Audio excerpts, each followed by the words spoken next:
In the top stories, Prime Minister Dr. Terence Drew says CARICOM must stand united to meet future challenges. Regionally, Venezuela's earthquake response has sparked a political dispute, and on the international scene, China and the European Union have agreed to strengthen trade relations. Hello and welcome to the ZIZ Midday Major Newscast. I am Jasmine Thomas. First on the local scene. Prime Minister Dr. Terence Drew is in St. Lucia for the 51st CARICOM Heads of Government meeting, which runs from July 5th to 8th.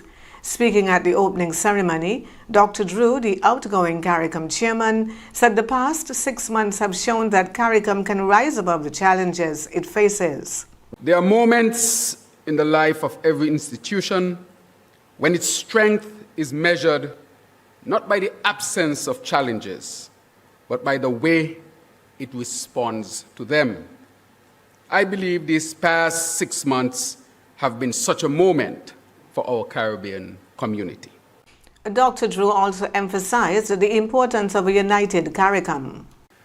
Today, as I prepare to hand that responsibility to my dear colleague and brother, Prime Minister Philippe Japere of this beloved country, I do so with a deeper sense of appreciation of this community, a stronger conviction in its purpose, and an even greater confidence in its future. These past 6 months have strengthened one conviction above all others, and that is, unity is not simply our highest ideal. It is our greatest strategic advantage. He said the regional bloc must now focus on becoming stronger for the benefit of future generations. Together. Today, the conversation is a bit challenging, but it has changed. The question is no longer whether CARICOM will survive. The question now is how we strengthen CARICOM for the next generation. Having handed over the leadership of CARICOM to St. Lucia's Prime Minister Philip Pierre, Dr. Drew has now assumed the chairmanship of a new CARICOM committee established to advance the rights of Rastafarians in the region. Gardenia Destang Richardson has been appointed Director of Health Institutions. The appointment was announced by the Ministry of Health last week. Destang Richardson brings nearly 2 decades of experience in public health, including 12 years as the Federation's National AIDS Program Coordinator. During her tenure, St. Kitts and Nevis received World Health Organization certification for eliminating mother-to-child transmission of HIV and congenital syphilis. She holds a master's degree in psychology with a specialization in public administration and social change, as well as a bachelor's degree in behavioral science with a minor in health. Minister of Tourism Marsha Henderson has welcomed the praise the St. Kitts Music Festival has received from regional performers. Several entertainers commended the festival for providing a platform to showcase the region's musical talent, an endorsement Henderson said is especially encouraging.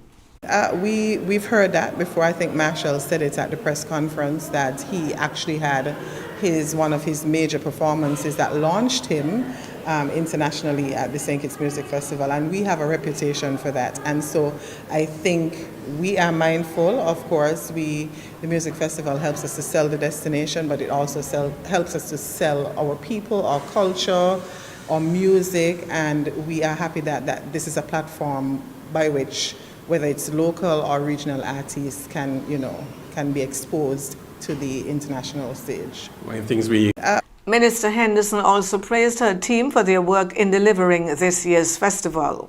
I can't even say how amazing the teams that we work with in tourism are, and our sister agencies. So we have the St. Kitts Tourism Authority, SCASPA, Frigate Bay Development Corporation, the Urban Development Corporation, and the ministry, who all work together collaboratively. So as the leader, I've told them we're going to be collaborating, we're going to work together as an interagency along with the St. Kitts Music Festival, and they continue to amaze me. I am so proud of them, and I want to take this opportunity to commend them and all of the stakeholders and volunteers, because it's not just the teams in government, but the persons who volunteer their time and come on board and make sure that we can deliver on the St. Kitts Music Festival. Minister Marsha Henderson. We now take a look at the regional scene. The response to Venezuela's devastating twin earthquakes has become the center of a growing political dispute. Acting President Delcy Rodriguez has defended the government's handling of the disaster as criticism of the relief effort continues to mount. Her comments came a day before opposition leader Maria Machado called for her return to Venezuela, saying the earthquake response had exposed what she described as the government's weaknesses. Speaking from Panama, Machado said their country needed leaders it could trust and argued that her return would help support the recovery and the transition process. The political exchange comes as Venezuela continues to recover from the June 24 earthquakes. And Dominica's Prime Minister Roosevelt Skerrit says he hopes the United States will reconsider visa restrictions affecting Dominican nationals, particularly those traveling for medical treatment and education. Last Thursday, Skerrit said U.S. Secretary of State Marco Rubio had indicated in February that Washington would review their measures by June. He said Dominica believes it has taken the necessary steps to address U.S. concerns, adding that he believes the same is true for Antigua and Barbuda. The restrictions were announced last December in an executive order signed by U.S. President Donald Trump. They affect nationals of Dominica, Antigua and Barbuda, and Haiti.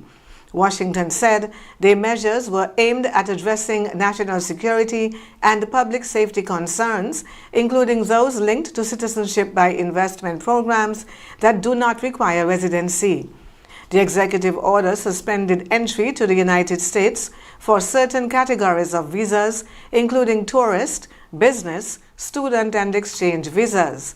It also directed U.S. consular officers to reduce the validity of other non-immigrant visas where permitted by law. On the international scene, China and the European Union have agreed to hold regular ministerial-level trade talks as both sides work to strengthen their economic relationship. Under the new arrangement, trade ministers will meet once or twice a year to address trade and investment issues. The agreement comes as the European Union continues to press for a reduction in its growing trade deficit with China, which reached about 360 billion euros last year. Beijing said both sides also plan to expand the cooperation in areas including artificial intelligence and renewable energy. The latest agreement follows talks in Brussels between China's Commerce Minister Wang Wentao and the European Union's Trade Commissioner Maros Sefcovic. Mali's military says it has regained control after rebel attacks targeted several towns in the north of the country. The Malian army said several northern communities came under attack on Saturday as the Azawad Liberation Front launched a new offensive. Military officials later said the situation was under control, adding that 20 rebels on motorcycles and in vehicles were killed during operations in Savare. However, a representative of the Azawad Liberation Front claimed the group had taken control of the town of Anifis and that fighting there was nearing an end. That clan has not been independently verified. We now take a look at the weather. A ridge of high pressure along with Saharan dust will continue to keep conditions across the Federation relatively dry over the next 24 hours.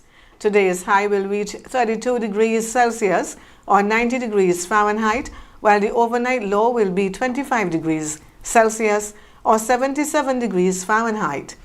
Expect partly cloudy and hazy skies with a 20% chance of brief showers. Tonight will remain partly cloudy and hazy with a 30% chance of brief showers. Winds will be easterly at 17 to 32 kilometers per hour or 10 to 20 miles per hour, with gusts up to 48 kilometers per hour or 30 miles per hour, mainly over open waters and in elevated areas. Seas will range from 1.2 to 2.1 meters or 4 to 7 feet, and small craft operators are advised to exercise caution. Sunset this evening will be at approximately 10 minutes before 7. Sunrise tomorrow morning will be at around 20 minutes before 6. And that brings us to the end of the Midday Major Newscast. Join us this evening for these stories and more. Thank you for tuning in. I am Jasmine Thomas. God bless you.